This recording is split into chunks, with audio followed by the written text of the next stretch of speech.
A mai első előadót úgy gondolom, hogy nem felesleges, hiszen illik és kötelező bemutatni, de talán, hogyha annyit mondok, hogy szerintem nincs olyan ember ebben a teremben egészen biztosan, de úgy gondolom, hogy a világon, aki az ő 12 perces futását ne csinálta volna végig legalább egyszer élete gyermekkora során, akkor talán nem járok messze az igazságtól. Egy hatalmas megtiszteltetés számomra is, hogy felkonferálhatom, de úgy gondolom, hogy a konferencia résztvevőinek és a Magyar Diáksport Szövetségnek is, hogy a hívó szavukra Magyarországra érkezett Kenneth H.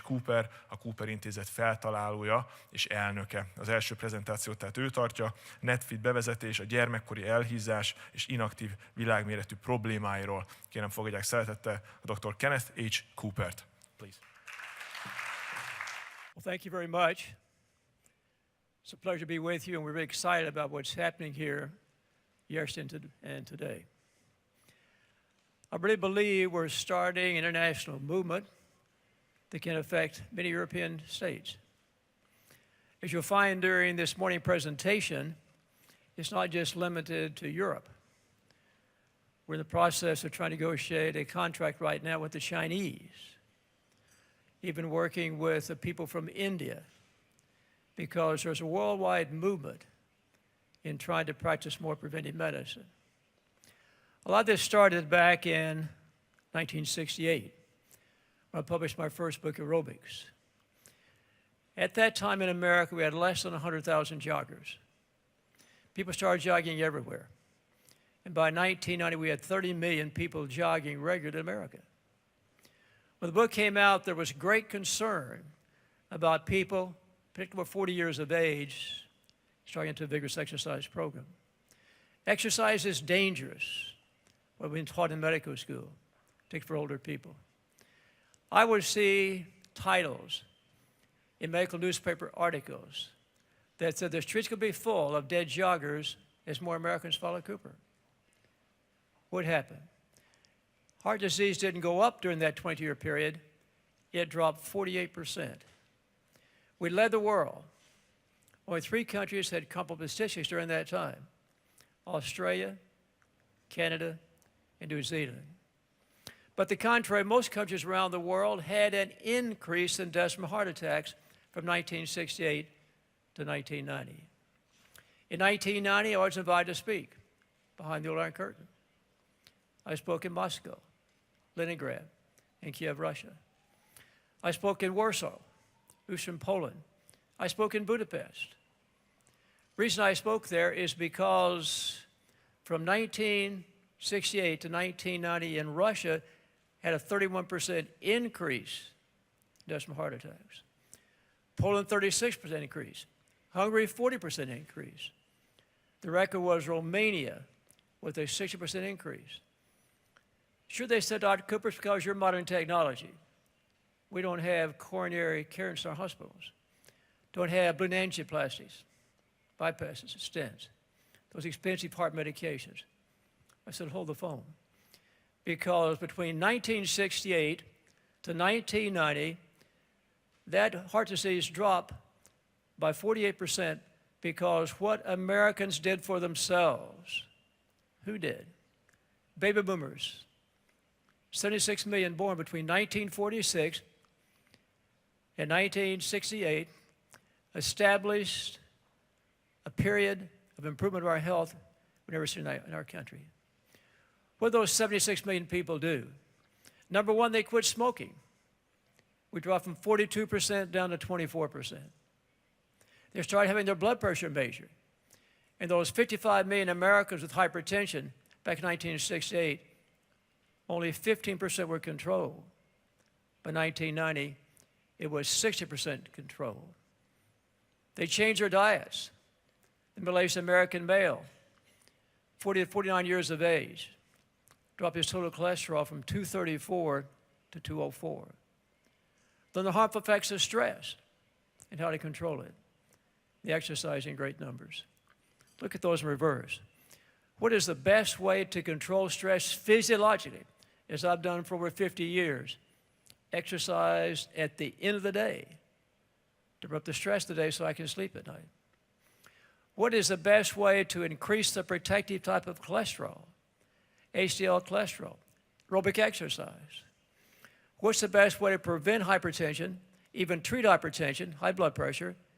Aerobic exercise. And if you want to stop cigarette smoking permanently, start an exercise program. Exercise is not a panacea. It's the foundation of any good preventive medicine program, as that's been promoting now for the last 50 years. I'm happy to say I was just contacted last week by a group from Paris. They're now trying to establish the World Council on Preventive Medicine. Already, they have 70 countries lined up to start practicing preventive medicine. When I was in medical school, we were taught that preventive medicine was the Cinderella of the medical specialties because there's no profit in health. The profit's in disease. That attitude has been propagated over the years. But we're changing that in America now. We're changing that in countries around the world. I hope we change it in Hungary. That's one reason I'm here. So during those years, from 1968 to 1990, we had a great response among our adults. They increased their lifespan by some 6 years, as well as decreasing deaths from heart attack. But something else happened, though. Signs of trouble loom on the horizon. Among them, twin epidemics of diabetes and obesity in young people. It was discouraging because those baby boomers didn't bring their kids along with them. And what we discovered, the 1960s up until 2008, among children 5 to 12 years of age, only 4.2% were obese, 19.6% by 2008. Older, 4.6 versus 18%. That's obese. That's the top 5 percentile. If you want to know those who were overweight and obese, the top 15 percentile, look what happened. We found that they've gone from Germany, this is in 2012, they've gone from Japan, rather, with only 18%, 14 to 18%, to the United States with 35, 36%. We lead the world, I'm sorry to say, obese among our children. And that's the disaster that we're saying that we must control. All right, we know too that this is what we're facing, United States. You're facing in Europe, facing in Hungary. There's an epidemic of adult onset diabetes because obesity, inactivity set the stage for type 2 diabetes. I never saw in my early medical career a child, 5, 6, 7 years of age, with adult onset diabetes. That's unheard of. Now it's very common. And you see there's an epidemic, adult onset diabetes, being seen in our children. It's estimated that among all children, by the year 2000, 1 out of 3 is destined to come down with diabetes. We have 28 million diabetics in America today. If this figure is correct, we will have 100 million diabetics by 2050. The cost of health care will be twice what it is at the present time because at least 1/2 of that would be to control our diabetics. And also you see it is estimated that if children develop adult onset diabetes before they're 14 years of age, they can shorten their lifespan by 17 to 27 years. As a result, this may be the first generation in which parents outlive the parents outlive their children. We're seeing that already because children are dying younger now because of this problem we have with obesity, inactivity in our American children. We've worked in California now since 1994. There's been a great interest over the years. Here's a relationship between fitness and the grades kids make in school, academic achievement. So we started in 1994, and we had correlation between the grades they make in school and our Fitnessgram test. All right, now the Fitnessgram test, been talking about yesterday and today. My staff will be discussing in great detail in a few minutes.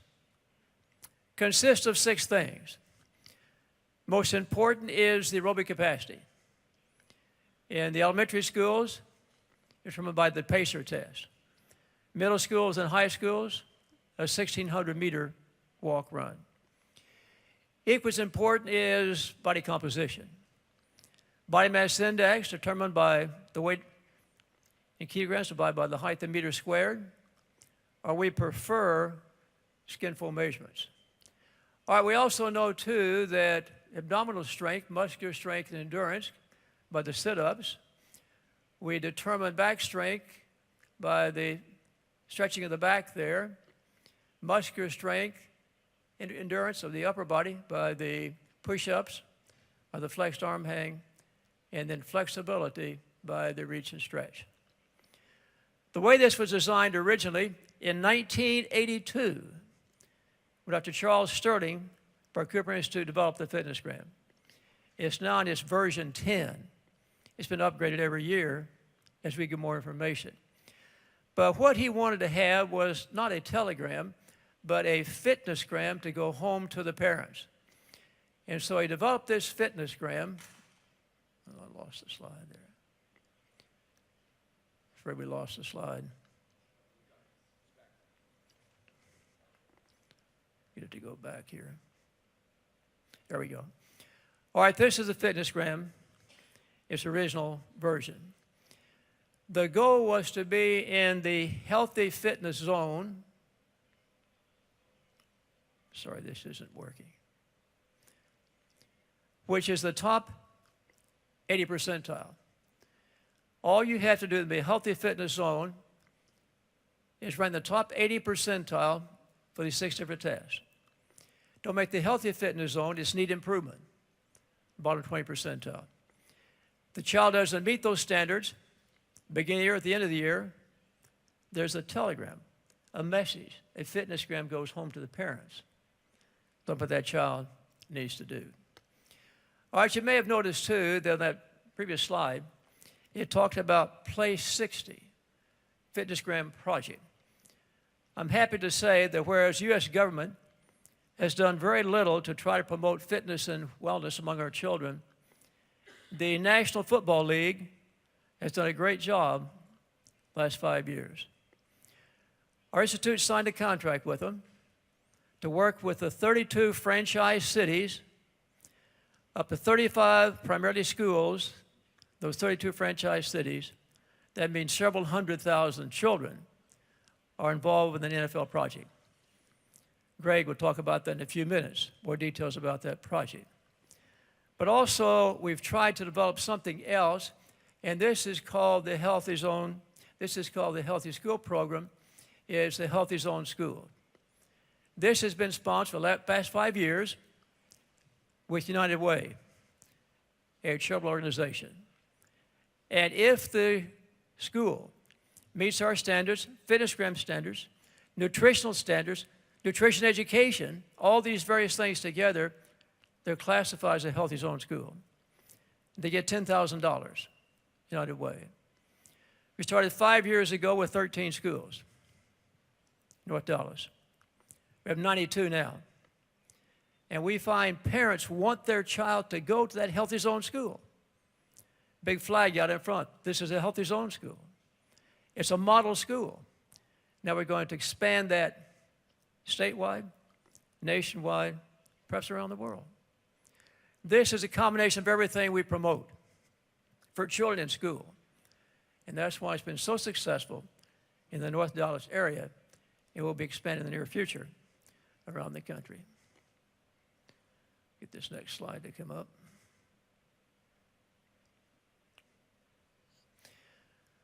It was December 2012. The Presidential Council on Fitness had been used as a presidential test for some 50 years. But the Presidential Fitness Test was a test primarily of athletic ability. It wasn't functional fitness.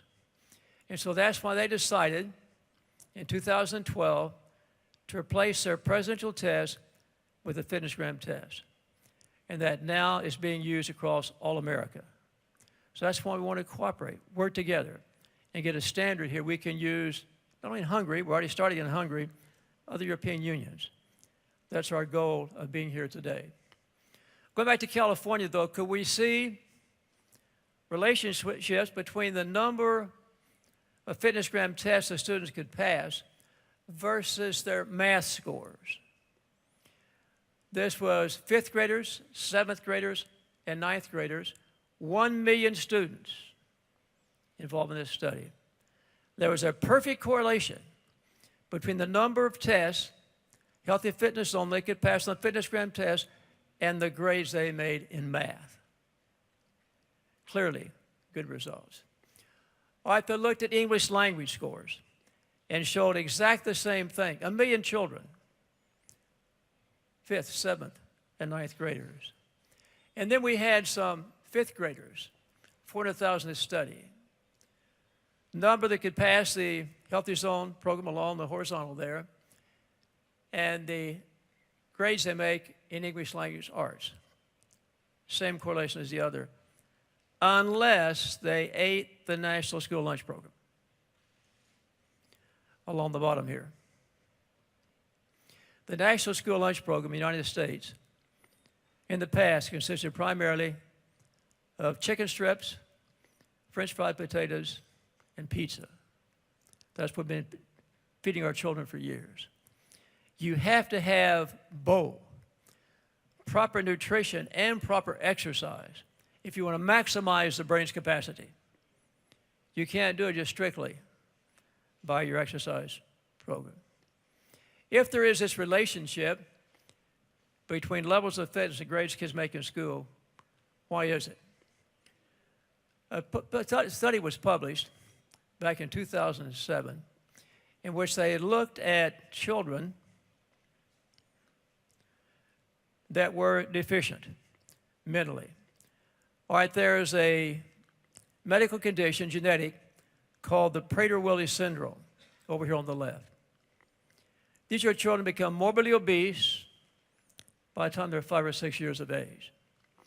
All right, they looked at these 13 children, 19 children, and 5 adults. Most of these kids die before they're 10, 11 years of age because they're obese and the problems. But the average age was 10. Oldest was 32. And what they discovered, that their IQs were at the moron level as a child and didn't change as an adult.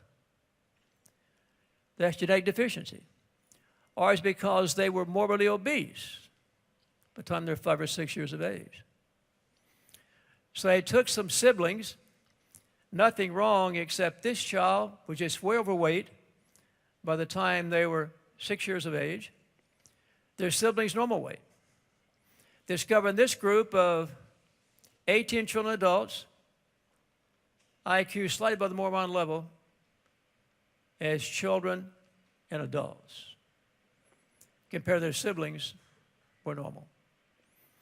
And what they theorized, the child that is morbidly obese, by the time they're 5 or 6 years of age, their brains will never develop properly. In this study, too, they said that they actually saw signs in these children. This next slide, please. Can't get this to work. Can you give me the next slide, please? Here. Discovered a link between marked obesity in toddlers, low IQ scores, cognitive delays, and brain lesion, similar to those seen in Alzheimer's disease patients. Kids already showing those changes. A book was published by Dr. John Rady entitled Spark, The Revolutionary Science Between Exercise and the Brain. In this book, he says this: emerging evidence showing that physical activity sparks biological changes that encourage the brain cells to bind to one another, and for the brain to learn, these connections must be made. Exercise provides unparalleled stimulus, creating an environment in which the brain is ready, willing, and able to learn. Exercise is fertilizer for the brain. He also pointed out in his book that immediately after vigorous exercise, the areas of the brain most perfused with blood and oxygen, those responsible for creativity and memory. Children should be tested after recess, not after lunch, because we know this is what happens in the brain. I can get this next slide to work. Over on the left, you see what children sit in a classroom for 20 minutes. Other half the classroom went out and walked at a recess. This red color and yellow color indicates oxygen flowing to the brain. So in a classroom, after exercise, obviously that's going to improve your mental capacity. Yes, we have undeniable evidence to show that exercise does improve mental performance. All right, I want to go into something else now, because in 1996, with No Child Left Behind, we took PE out of the schools around the states, particularly in Texas. Replaced it with math and science and reading, effort to improve the grades. It's all opposite. If you want to improve the grades of children, get them physically active. So knowing this, I tried in 2007 to bring PE back in the schools in Texas. I collaborated with one of the senators from our area, and we submitted Senate Bill 530 back in January 2007 that brought PE back in the school for the first time. I had considerable difficulty working with the legislators in trying to get funding for this project. 9,000 schools in Texas need to train 20,000 teachers to be able to meet this requirement for implementing Fitnessgram in the state of Texas. I testified before the legislature 4 different times. I found great controversy. The school administrators didn't want to bring PE back. Were we going to eliminate our curriculum? They asked. The medical organization said we critically need it. You saw yesterday from Daughter's presentation of some of the fattest children in Texas, United States. I'm a legislator. What is my number one goal? To be reelected. Both sides vote. How can I save the vote from both sides and keep myself in office? The game they play is called a mandate without funding. They tell those who are against it, don't worry, 95% aren't funded. They tell those who are for it, I tried my best. If it's not funded, it's not my fault. They forgot one important thing, me. I stood before the legislature and I said, okay, if you won't give me $3 million, if this program is statewide, I'll raise it from private funds. In 3 months, we did that. And we started testing early 2008 with the Fitnessgram Test. And what it required, too, K through 5, 30 minutes, 5 days a week, 45 minutes, 3 times a week, 225 minutes over a 2-week period, grades 5 to 8, roughly the same, 9 to 12, very little. But it did mandate Fitnessgram testing for the first time in our state. So we had the Fitnessgram tested, and we tested almost 1.6 million people, 2.6 million people. Hit the front page of the Dallas Morning News because a backward lunge, kids in sad shape. As I've said for many times, data drives decision. We'd had this information until we tested, and look what happened. We tested 2.6 million children, the 3rd to 12th grade. Those girls, the 3rd grade, only 33% get the healthy fitness zone, the boys 28%. It went down every year, directly in line with the seniors, 8% could pass the test. It's too tough. El Paso, Texas, is one of the poorest cities in Texas. But for the last several years, they've led only Texas, but they've led the country and have the best PE programs in America. Because whereas our statewide test, only 33% of the girls could reach healthy fitness zone, El Paso was 69%. The boys, 28%, El Paso were 57%. Because they implemented a fantastic program that was set up by Don Dizzy. Don, stand up. He set this program in effect. I hired him away 3 years ago to join my staff. And last year and the year before, the PE program in El Paso, Texas, ranked the top 25 about 3 years ago. And 2 years ago, they ranked number 1 in the nation, tied with a school district in Miami, Florida. All started by this man right here. That's why we're here today. Because he's one who has promoted that program with Hungary and with the EU. All right, now what about academic grades? Can we prove, big study, 2.6 million children, 3rd to 12th grade, if they reach the healthy fitness zone, they'll make better grades in school. Front page, Dallas Morning News. Fit kids do better in school. And what we discovered, if we looked at the number of kids could pass the Fitnessgram Test, particularly the cardiovascular test by mass index, they work perfectly. This is fitness and school attendance, which is very important. And higher levels of fitness associated with better school attendance. You know what happens in Europe? But in Texas, the schools get paid by the number of days the kids are in school. Administrators really like this. Perfect correlation between attendance. And then you look at academic grades. Look at the difference there.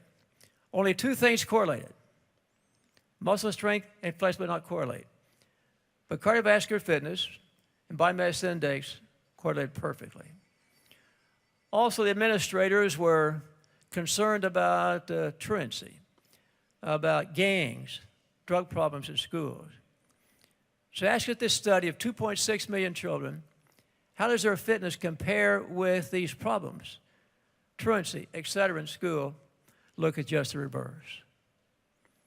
Those aerobically fit had much fewer problems of truancy, body mass index less.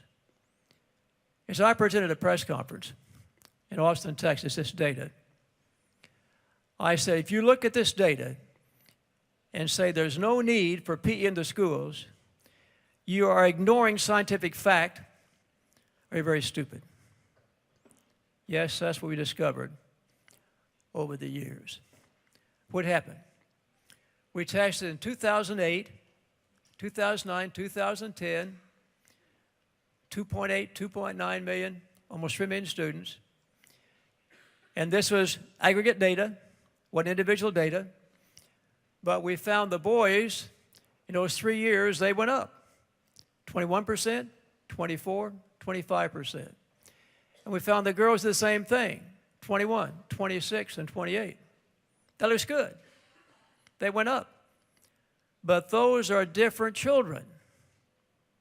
So if you look at what happened to the same child over that period of time, you find the boys went down, 28, 24, and 21, and 17, 16, and 12 for the older students, and the girls did the same thing. 23, it went down. 23, let's go back again. Sorry. If we can go back, please. One more. They went down too. Why? Pure and simple. We don't have quality PE programs in the schools. We talked about yesterday. We don't have certified PE teachers. Of 9,000 schools have been tested, only estimated 1,000 have certified PE teachers. We eliminate PE in schools. There was no jobs for these young people to work.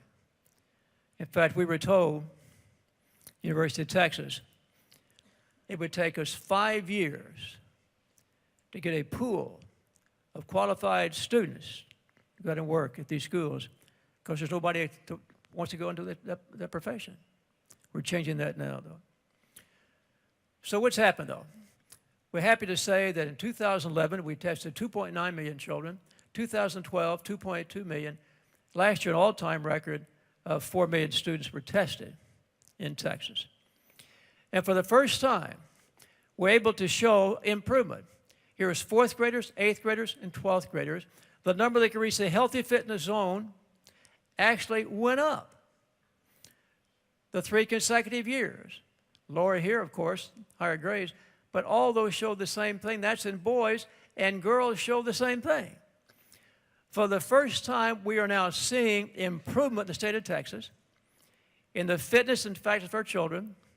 We're now beginning to find that all these years, we're leveling off the obesity in Texas and hope begin to show a reverse. Can you do that? These are big studies. 4 million children, 3rd to 12th grade. We're now showing some improvement. You can't ignore that data. All right, we recommend 8, 5, 3, 2, and 1, and 0. We give our particularly elementary schools. 8 hours of sleep per night. 5 fruits and vegetables per day. 3 low-fat servings of dairy products. 2, no more than 2 hours of screen time. 1, at least 1 hour of physical activity. And 5, 0, cut out sugar, sweetened foods, and drinks. Before I finish, though, I want to take you on a tour. Because we published this data about the relationship between Fitnessgram testing, grade decision-making school, and all that, and published it in Quarterly Research, September 2010. It was picked up by the Chinese. So Dr. Sterling and I were invited by Waymo Mew, one of our support persons here, to go and participate in a 1-week program in Nanjing, China, 28 to 31 October 2010. The first International Congress on Youth Fitness and Health.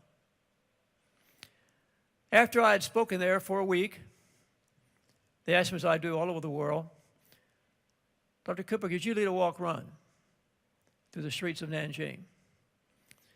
At first of all, I said I couldn't do it because they wanted the run to be at 10 o'clock and 9 o'clock on Sunday morning. I had to catch a plane to Beijing at 10:30.